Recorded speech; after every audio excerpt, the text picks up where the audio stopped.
about being up? I'm up. Okay. All right.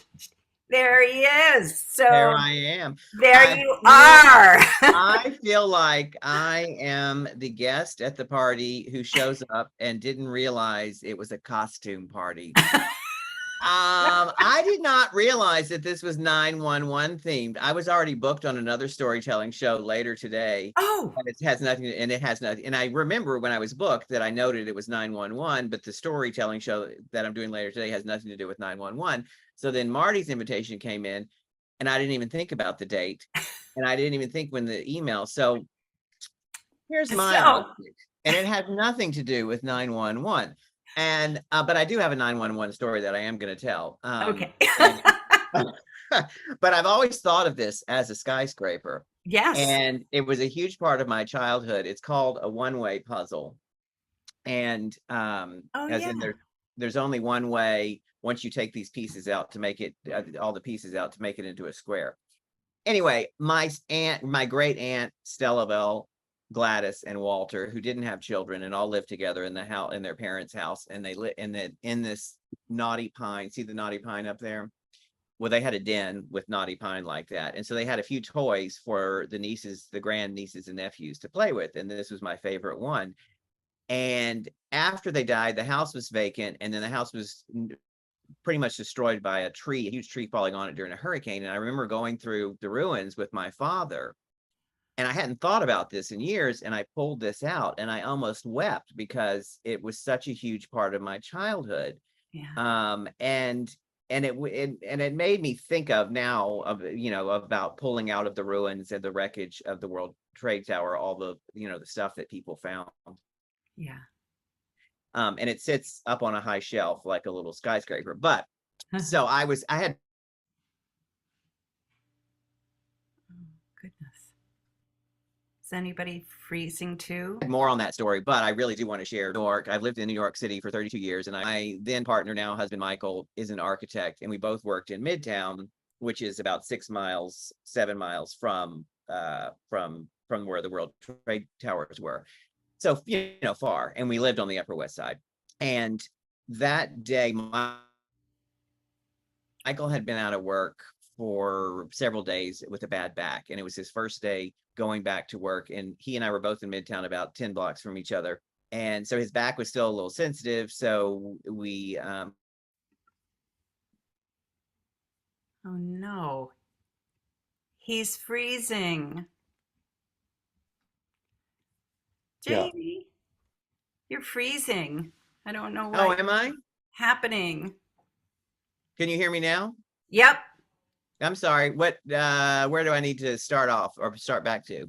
Something where mm, your husband's back is was getting better, but it was still bad. Right. And so he wasn't ready to take the subway. So we took a taxi, and he dropped me off at my office, and then the taxi took him on to work. And when I walked into the office, people were crowded around a TV in the conference room, and they said, a plane has hit the one of the World Trade Towers.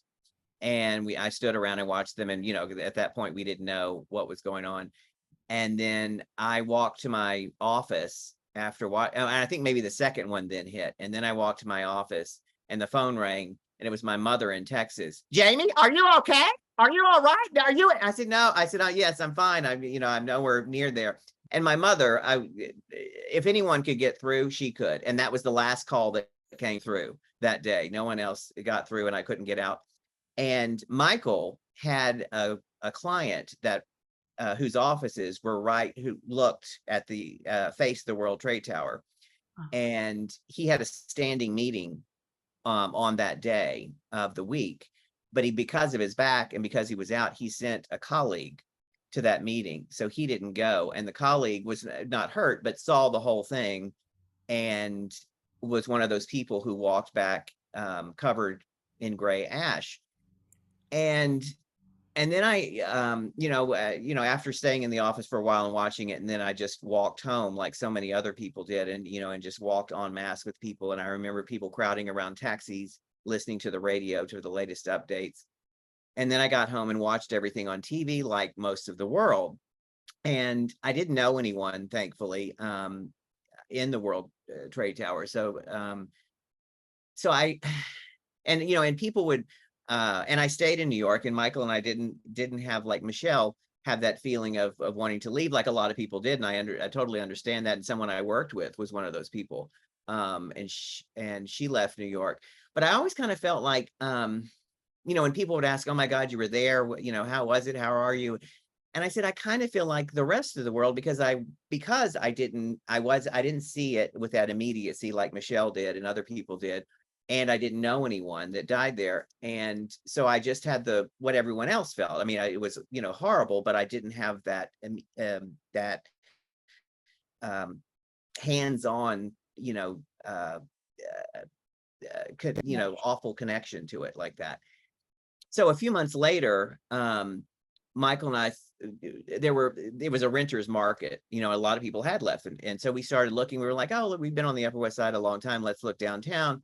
And then there's some great deals in Wall Street. And so we were looking at different apartments there. And then, like, the third one we saw was a large apartment, and it was a good rent deal. And it had outdoor space. And we already had a place with outdoor space. So we really wanted that. And we're like, this apartment's great. And the guy said, well, wait till you see the terrace. And it was this huge terrace, almost as big as the apartment, an L-shaped terrace. And we're like looking and looking. I'm like, why would these people give this up? And then we looked and we saw their view. And it was a direct view of the World Trade Towers. And I was like, oh, no wonder they gave it up. And we didn't take it. No. And that's my story. Wow. It's interesting.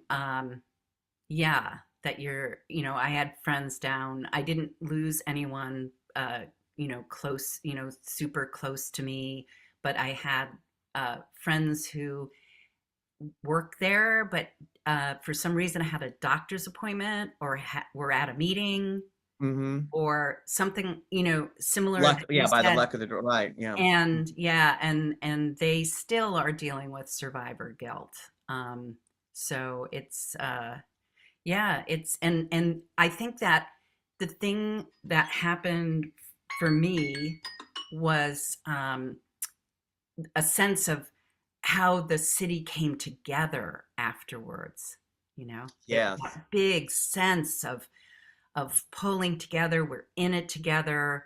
You know, that sense of, just, no Sense of community and community. fellowship and support. Yeah. Yeah, I definitely. definitely felt that too. Yeah. So I didn't have that feeling of wanting to leave.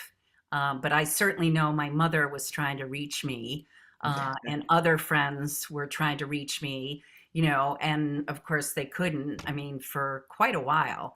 Yeah. So that was, really scary for them because they Right. And it was didn't before know. Facebook where you could mark yourself as safe, Right. and have that. So Exactly. There was yeah. no way to, to do that. So anyway, thank you very much. And I always love your objects. I love your objects. You always have. I remember you bringing to our coming out show and tales, and you've been a great supporter of mine. I really appreciate it, Jamie. You Oh, came to thanks for having me, Marty. the coming out show and tales and brought a matchbook of, was it your parents Oh, or that's right. My parents. Yeah. Gene and parents? Earl, from their wedding. Yeah. Yes, you They had still matchbooks had to give that away. matchbook that Mhm. they gave away as a gift. Well, and Jamie has shows and books and all that, and please feel free to put that in the chat I as will. I'll put it in the well. chat. And I will be following up with an email with his, and obviously there's a lot of in his shows that I've had the pleasure of going to, there's a lot of sentimentality to it. There's lots of beautiful photos and film and all kinds of wonderful things. So we're kindred spirits for sure. So thank Absolutely. you. Thank you Thanks, so Marty. much. Thank All you. right. Can't wait to hear more stories. I know. I know. All right.